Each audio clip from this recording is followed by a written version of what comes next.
Miller here, which always sounds super presumptuous to me. Like if I introduce myself, if I met you on the street and say hi, I'm Dr. Miller, you'd be like, okay, you could save my life, but I'd have to explain like, well, I can't. I could like explain why you're dying, right? But I couldn't actually do anything other than first aid to you.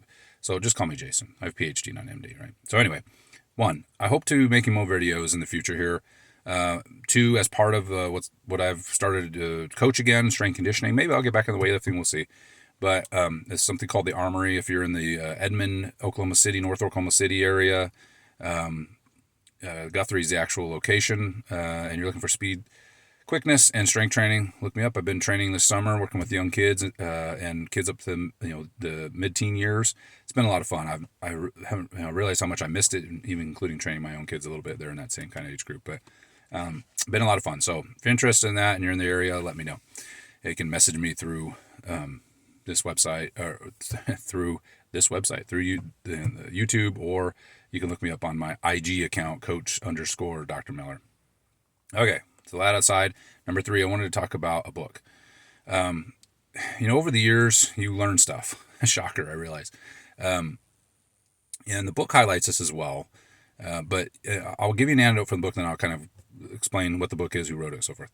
The author of the book talks about noticing basketball players when they come in and they would lift a little bit, like he's a strength coach, but then they'd really just go play basketball some more. And so these guys were incredibly athletic and they jump really high, right? And when you see a really good athlete sprint, it looks like a rock being skipped across, like they're floating right across the water. I remember as a young graduate assistant strength coach at a D1 school, not being very smart. I'm not saying I am now, but less smart then. Watching these athletes that were about ready to tear themselves to pieces, but also those were the most gifted athletes in terms of just general athleticism and jumping high and running fast. They were stiff. Okay. And what is stiff? Well, this book is called Fascia Training by Parisi. Parisi, if you know that, some of you have been in strength conditioning know that name, Parisi Speed Schools. Strength conditioning, big private facility strength coach back in New Jersey. He got really famous, I think, about 20 years ago when some of the Giants trained with, I think Cushing trained at his gym, if you know that name from football. Guy, kind of crazy. I think that's where he trained, but very well known strength coach. By the way, I'm so excited. I'm still have my seatbelt on. That's how excited I'm going to talk to you about this. So read this book a little while ago. I just haven't had a chance to make a video, but I believe the publication date was 2019, but I want to say actually it was 2021. It's around that time. So it's not that old of a book.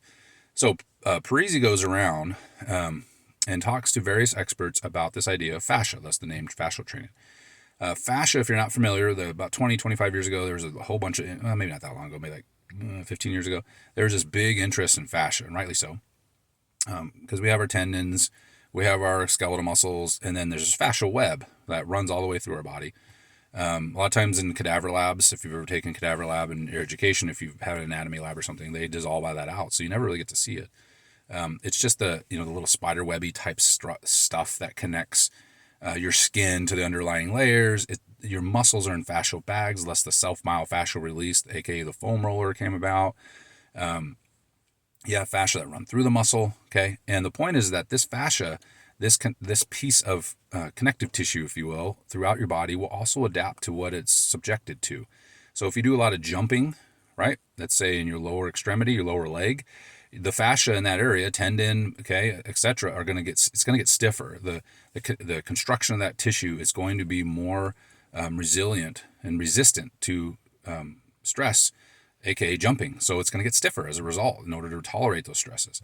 Where if you stretch the heck out of it, let's say a young lady in particular is interested in dance or gymnastics, okay, and you might stretch that fascia. So that's why I always think aesthetic athletes are some of the most impressive, the ones that get in these big range of motions like a gymnast, and yet can generate force. That's impressive. But they could, on the other extreme, they become hypermobile. Their fascia is excessively stretched. Okay. And so the premise of the book is Parisi going around and talking to some big names like Thomas Meyer. Is it Myers or Meyer? I can't remember. But he wrote Anatomy Trains. I did a book review on that as well. A fantastic book about the connectivity of the body and what he calls tensegrity. Parisi talks about that as well. But the point is that, if one section is tight, let's say your right lat, it's could be affected by your left, so your right lat could be affected by your left hamstring, and vice versa, right? Like everything's connected, and that's true. That's why I don't like the word core, by the way, because we can never define it, right? I just call it trunk training, right? It doesn't mean you have to. I'm just saying that just kind of highlights this idea that everything's connected. And so the book, again, talks to Stu McGill, preeminent biomechanist, spine biomechanist in the world. Talks to some innovators that are trying to better diagnose, I won't say diagnose, maybe track performance, like different parts of the stretch shortening cycle, familiar with that term. Some of it's equipment development. He does a good job. He tries to be kind of whimsy and fun. He's interviewing these guys, right? Like fancy restaurants, and trying to, he tries to make it kind of fun and funny. That aside, I think the content's interesting. He does say, hey, look, you don't have to buy into my desire to talk about this equipment, but the sections where he just talks about fascia and talking about extras, I think is worth the read, is the whole point. I think it's a solid book. And again, the more I do this thing called coaching, the simpler my thoughts about it are. I've seen this in other coaches, and I was too dumb when I was young to pay attention. But the more you do this, the more it's just doing the same general things over and over again. Okay, and doing it in a way that you don't have to do as much as you think you need to, right? Like you don't need to jump train or plyo train, 5 days a week, for example. You can get away with it doing really either 2 really good sessions or microdosing, throughout the week, right? The point is that you have to keep doing it though, right? So, if you want to subject the fascia to stresses that might be helpful for athletic performance, like becoming stiffer in a positive way, you're going to have to start doing it and doing it consistently. Now you have to do it in a way that makes sense. Like don't do depth jumps on day one and try to leap out of that, or do a depth leap, right? You're going to have to start with slalom jump, hopping and slalom jumps and doing hopping and other types of things in order to build up that connective tissue resiliency and build up that stiffness. So like when I'm working with kids, they really want to lift weights, especially the boys. Oh, please let me lift weights. And we do lift some weights with kettlebells and when appropriate hex bar and things like that. But the thing I really want them to start doing is doing a lot of plyos, just like they used to do when they were kids and didn't have strength conditioning programs. And the idea is that we were trying to get a cumulative stiffness built up. So when they're 15, then strength is a lot easier to build than fascia stiffness.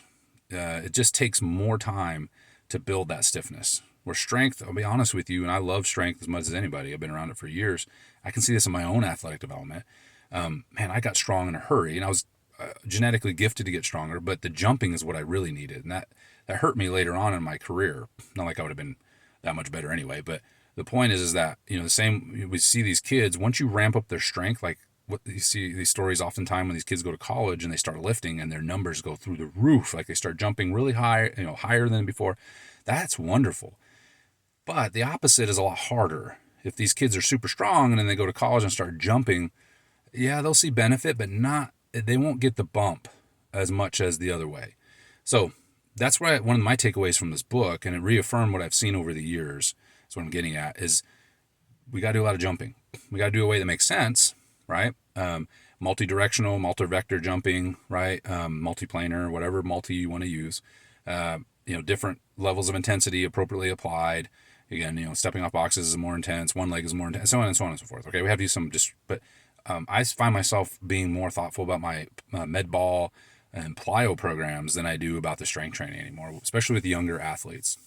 Knowing that when they get to late high school and into college, and they start to really lift, and I teach them how to lift along the way, man, they're going to see incredible gains as a result. So again, the whole premise of the book, Fascia Training, is to train the fascia, and how important it is, and maybe even more so than strength training.